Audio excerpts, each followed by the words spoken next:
grab that lid, shield my face, because I don't want to burn my face. And I'm going to slide it on top of that pan, turn off the stove, and then the hardest part is leave it alone. Don't touch it. I need that pan to be completely cool before I attempt to move it. Because if I peek under there, that fire will come back. Because remember, fire needs oxygen. It'll flame back up. If I leave the lid on and I move it and it's still hot, I get so nervous, the lid comes off. Right. Did you break it? I did not. No. The bottom can come off. The handle can come off. I believe it was last year or 2 years ago in Berkeley Village, we lost a woman to a grease fire like that.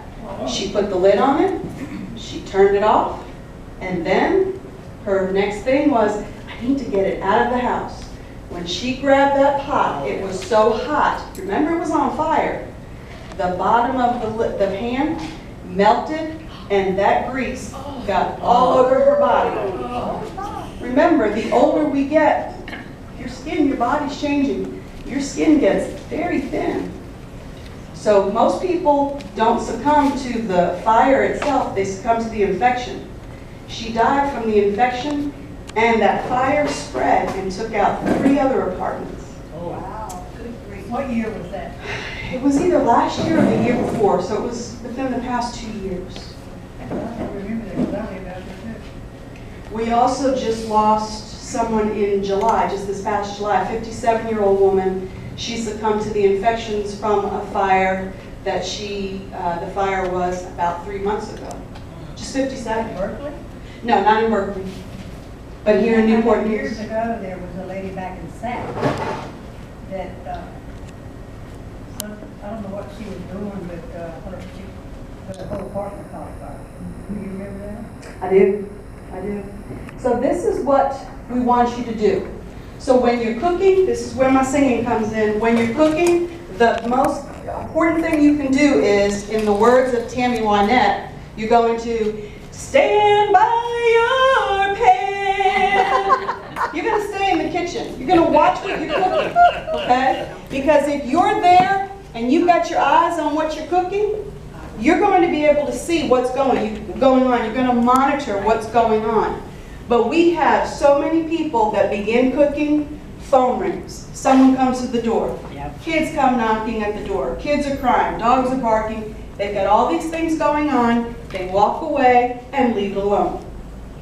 Unattended cooking is the #1 cooking fire we have, not only in Newport News, but worldwide. So this is what happens when you put water on a grease fire. So 1 cup of water will make a fire grow 1,600 times. What we're going to demonstrate to you today is a grease fire, okay? And why you don't want to put water on a grease fire. He's going to use 1 cup of water. So when you think about filling that pan and throwing it on there, the expansion ratio when you do this is 1,600 to 1. So what I'm saying by that is, when you have a fire, it's going to expand 1,600 times the size if you add water to it. And so if you added a whole pot of water, you can imagine how big that fire would get.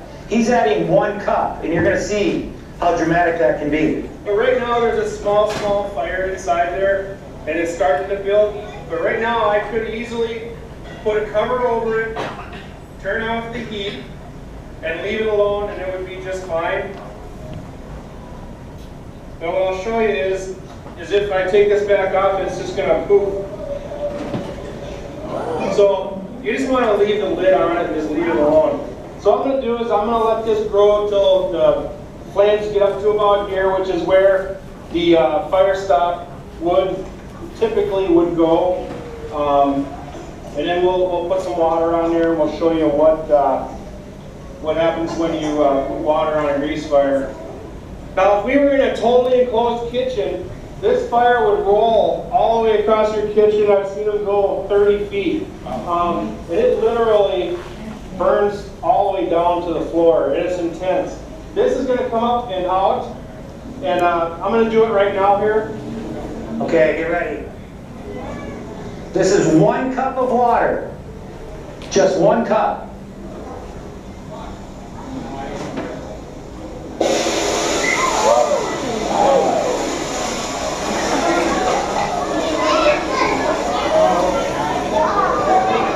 You can imagine what would have happened had that been you throwing that cup right next to it. So fire does not discriminate. It doesn't care who you are. It doesn't care where you are.